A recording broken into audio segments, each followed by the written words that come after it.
Ensuite, je mets le contact et j'appuie sur le bouton rouge.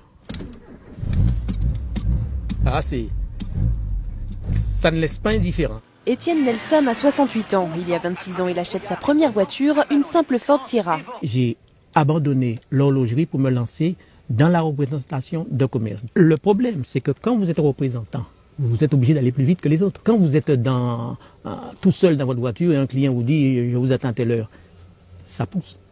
Alors donc, je me suis rendu compte, il va falloir que cette voiture soit performante, beaucoup plus performante. C'est là qu'une drôle d'histoire commence. Elle n'avait rien, elle était tout à fait ordinaire. C'était au début, ça? C'était au début. Et c'est après ça que je me suis mis à vraiment travailler là-dessus.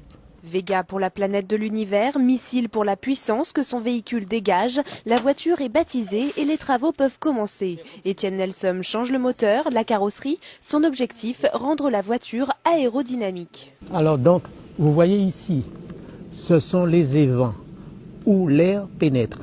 Vous voyez, il y en a 1, 2, 3, 4, 5, 10 et tous les autres petits qui sont à côté. Il y a beaucoup moins d'air qui sort que ce qui rentre. Le peu qui sort sont compressés et ça vous donne une poussée dans le sens de la marche. Nous avons les béquets, ce qu'on appelle les béquets.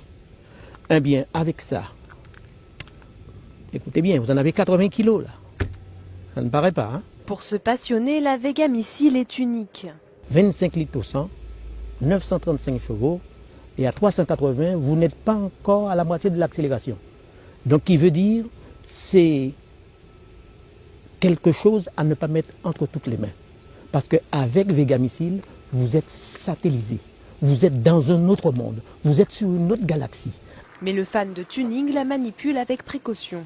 À partir de 380, j'ai commencé à comprendre que s'il y a un roue qui explose, s'il y a la moindre chose, c'est une allée sans retour. Si j'ai beaucoup de chance, on trouvera peut-être une dent plantée dans le bitume, c'est tout. Espérons qu'il n'aille pas trop vite. En attendant, le père de la Vega Missile cherche un sponsor. Il est également prêt à exposer son bijou dans des salons. Cette fois, ils sont partis, les fous du volant.